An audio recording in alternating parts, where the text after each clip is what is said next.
7. Remote repercussions of sin. The personal, centripetal consequences of the creature's willful and persistent rejection of light are both inevitable and individual, and are of concern only to deity and to that personal creature. Such a soul-destroying harvest of iniquity is the inner reaping of the iniquitous will creature. But not so with the external repercussions of sin. The impersonal, centrifugal consequences of embraced sin are both inevitable and collective, being of concern to every creature functioning within the effect range of such events. By 50,000 years after the collapse of the planetary administration, earthly affairs were so disorganized and retarded that the human race had gained very little over the general evolutionary status existing at the time of Caligastia's arrival, 350,000 years previously. In certain respects progress had been made, in other directions much ground had been lost.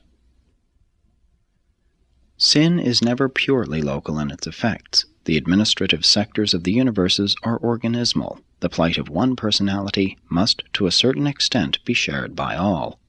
Sin, being an attitude of the person toward reality, is destined to exhibit its inherent negativistic harvest upon any and all related levels of universe values.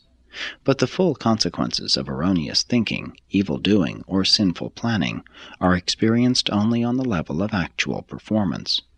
The transgression of universe law may be fatal in the physical realm without seriously involving the mind or impairing the spiritual experience. Sin is fraught with fatal consequences to personality survival only when it is the attitude of the whole being, when it stands for the choosing of the mind and the willing of the soul.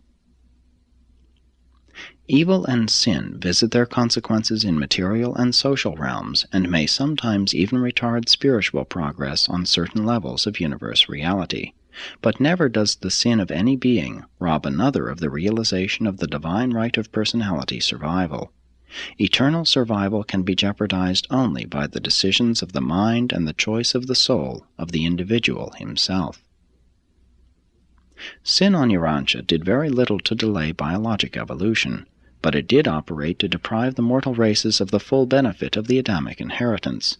Sin enormously retards intellectual development, moral growth, social progress, and mass spiritual attainment. But it does not prevent the highest spiritual achievement by any individual who chooses to know God and sincerely do His divine will. Caligastia rebelled. Adam and Eve did default, but no mortal subsequently born on Urantia has suffered in his personal spiritual experience because of these blunders.